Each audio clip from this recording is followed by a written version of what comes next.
我哋俾前面影咗先，跟 Let's let the first row to take their shots first.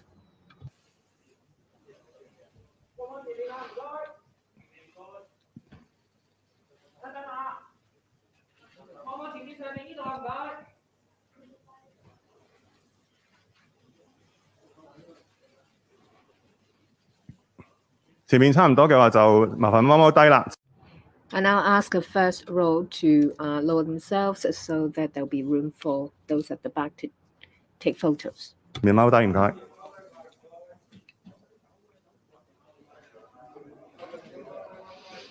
讓一讓俾後邊嘅行家嚇。Please make room for those at the back.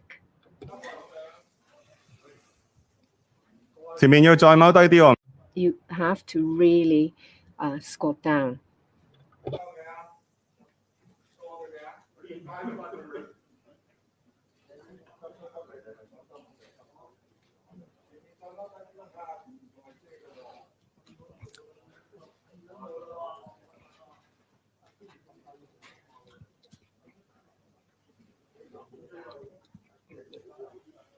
前面戴帽嗰位行家可能要再踎低啲啊。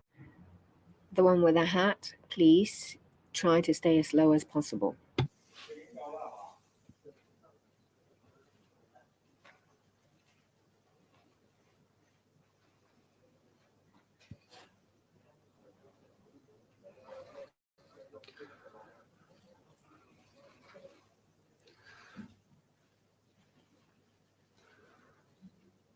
中間影到差唔多啦，我哋請台上嘉賓望一望左手邊。Those on the stage, please look to the left.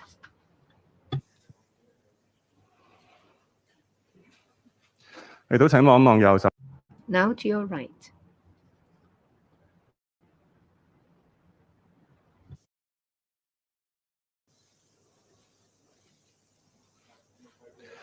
好合照嘅時間嚟到呢度嘅，咁。That's all for the photo call. EXCO members will return to the meeting venue. They will start with the last row. 跟住亦都請前排嘅嘉賓咧就離場㗎，咁啊。And then the first row, I now ask the Chief Executive as well as Mrs. Regina Ip to stay, please.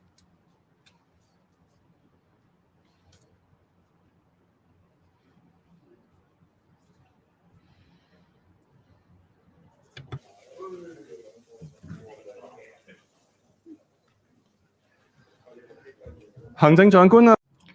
The Chief Executive will first make a short opening to be followed by Mrs. Regina Ip before answering questions. Good morning, everyone. Welcome. Today is the first EXCO meeting of the government. I take this opportunity, together with the 3 secretaries of departments as well as the 60 non-official members of the EXCO, to meet you. Members of the Executive Council provide advice when decisions are made by the Chief Executive. Their advice is very important to the CE's decision.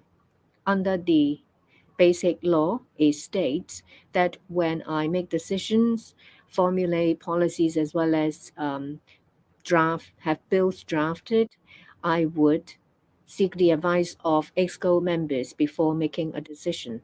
So my heartfelt gratitude to the 60 non-official members for accepting my invitation to become members of the EXCO. They come from different backgrounds with vast experience, so they are very important.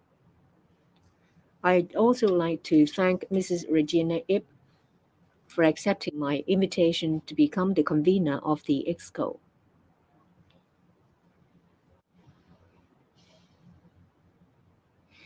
Mrs. Ip has rich experience in the legislature as well as public administration. She's very familiar with the operation of the government and she is very much public-spirited. I believe that in carrying out her duties, Mrs. Ip will be very efficient effective, especially when it comes to telling a good story of Hong Kong and speaking for Hong Kong. And I thank Mrs. Yip for her show of commitment. I now give the floor to Mrs. Yip. Good morning. First of all, I thank the Chief Executive once again for appointing me as the convener of the new EXCO, as pointed out by the Chief Executive. Members, and there are 16 non-official members of the Executive Council with vast experience from the legislature, legal, and financial fields, and they are all veterans. We are appointed as EXCO members in our individual capacity, and we are responsible for putting forward our best advice for the Chief Executive. And we stay united, and we have actually started our work. So this is an undertaking we give to the Chief Executive. In the coming 5 years, we will be assisting you with the best advice we could give, so that under your leadership, as we stay united, we will promote the development of Hong Kong. Thank you, Mrs. Yip. The floor is now open. Those who'd like to ask questions, please raise your hands, and when your name is called, please first introduce the media outlet you represent and use the mic when you speak, and please limit yourself to 2 questions. This lady reporter in red in the front. This is Kari from Bloomberg. You and President Xi have repeatedly stressed that Hong Kong needs to remain an international connector, yet it's increasingly hard to come into Hong Kong with the quarantine hotels at max capacity and flights repeatedly being cancelled. What is your solution for addressing these issues? And also, you've also mentioned on Sunday that you're worried about the daily cases rising. What measures may you take to control this, including social distancing measures? And are you contemplating a 5-day cut in quarantine, cutting the quarantine to 5 days? Thank you. Hong Kong is an international city, and we know that we have been suffering from the attack of the pandemic in such a way that a lot of activities have been affected. I'm conscious of the need for Hong Kong to remain open and convenient to travelers. But it is also important that we address the risk at the same time, so that we will maintain a good balance.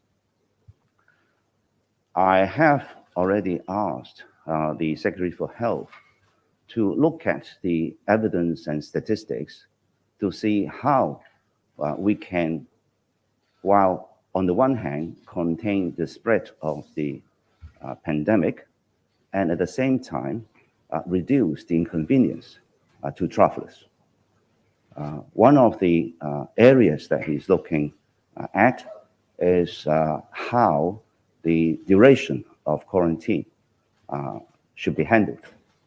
So I am giving him time to look at the statistics so that he will formulate some options for me to consider.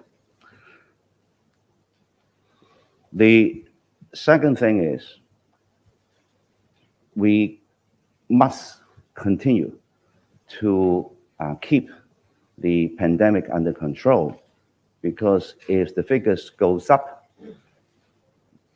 then consequentially, by ratio, there will be a higher rate of people getting into hospital, which will mean that the hospital service will be affected, even if it may still maintain emergency services, but it will affect other services to people in need, particularly those who require consistent and persistent treatment.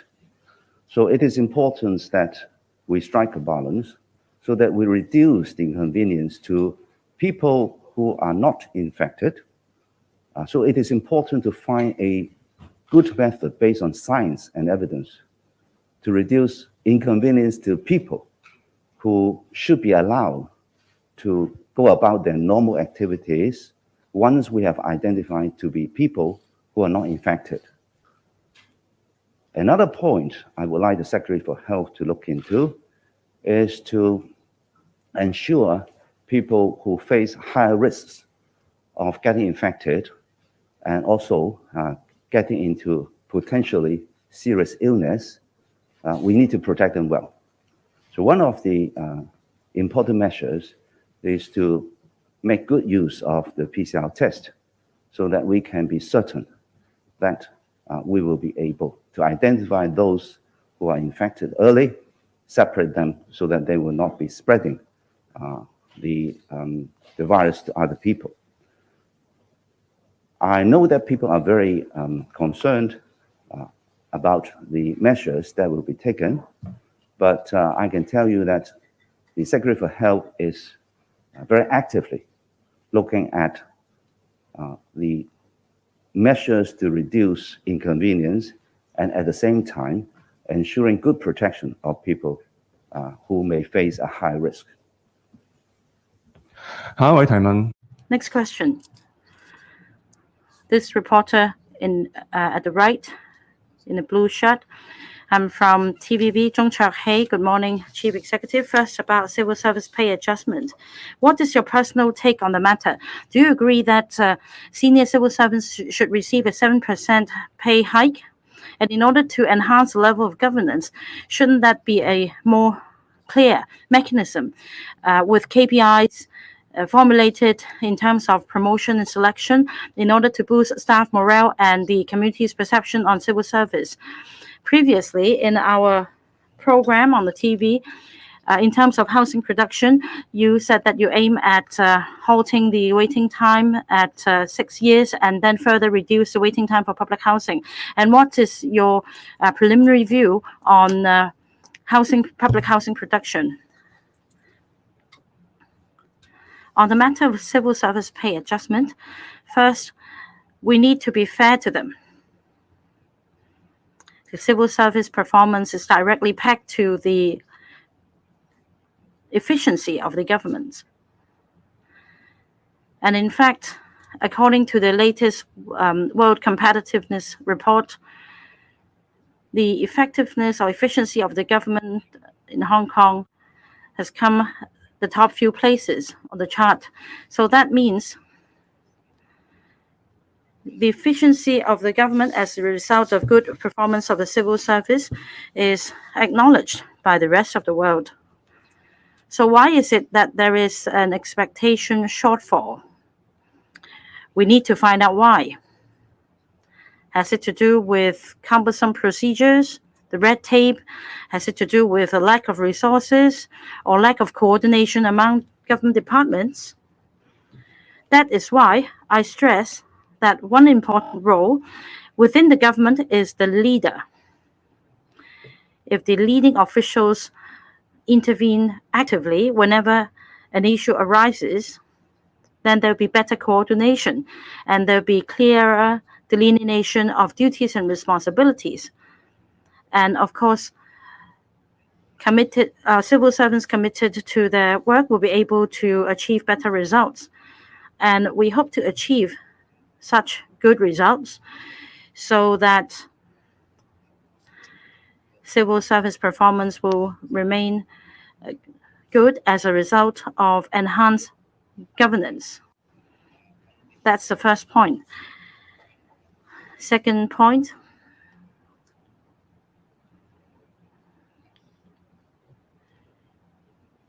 for civil servants who are yet to perform well enough, of course, we need to give them a boost. And we also need to handle these cases according to the established rules and regulations. And there is an established mechanism in the civil service in this regard. Housing is another matter close to people's heart, and that is why in my election manifesto, I dedicated a whole chapter to housing supply. I've put forward this chapter exactly to show the importance I attach to housing. Housing has been a long-standing issue in Hong Kong, and every term of government has strived to resolve this issue. And that is why myself and my team will stay fully committed to resolving this issue. Meanwhile, we must have regard to reality. Housing involves other deep-seated problems, as well as other legal or procedural issues, and some issues may require a longer term to be resolved. And that is why, in terms of housing, we have short, medium to long-term issues. And of course, we'll try to fix short-term issues as quickly as possible. And that is why in my election manifesto, I propose to set up two groups that are result-oriented. That is a steering committee and a task force. One is responsible for planning and the other is responsible for coordination. In other words, how we turn available land to spade-ready sites. As we know, it takes more than 10 years, even more, for housing project to complete. So with the efforts of the whole team, we hope to increase the speed and the efficiency of housing production so as to solve the problem. I'm not a chief executive who only chants slogans. I will be frank to you, and I would tell you squarely what the problems are. The attitude of this government is to embrace the challenges and let you know how we are trying to solve the problems. I think this should be the attitude to solving problems. And by doing so, we hope to find new solutions as well. So this is my promise. 咧我哋答多一 We'll take questions from one more journalist, the lady in the middle to the left. I'm from cable TV. First question. Legislating for Article 23. You said that a time is not the main priority. Are you going to delay it? Will it be done this week and complete at this term and completed within this term? Is the EXCO going to discuss about civil service pay adjustment? People think that is rather high. So are you going to follow the PTI or are you going to lower it? Just two questions. First, that's a rule. Legislation of Article 23 of the Basic Law. We have the constitutional duty to conduct local legislation of Article 23. And under the national security law, we're required to legislate it as soon as possible. And that is something that we would do. But we would need to consider whether the legislation would effectively deal with grave national security issues.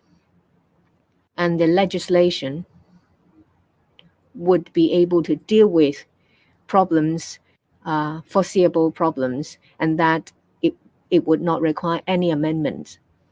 So we are required to perform due diligence and legislate a comprehensive and effective piece of legislation. And there are new measures put in place in other places to ensure national security. We think that they are of high reference value. There is one jurisdiction that is a common law jurisdiction. I have looked at their new legislation, which are quite stringent. Of course, we will take into account Hong Kong's actual situation, the level of risks to national security, as well as our assessment and risks before we proceed with the legislation. We're very confident that we will be able to do it well. As you know, that we have Mrs. Regina Ip as our convener of the EXCO. We will seriously discuss about this issue. Thank you very much. Thank you.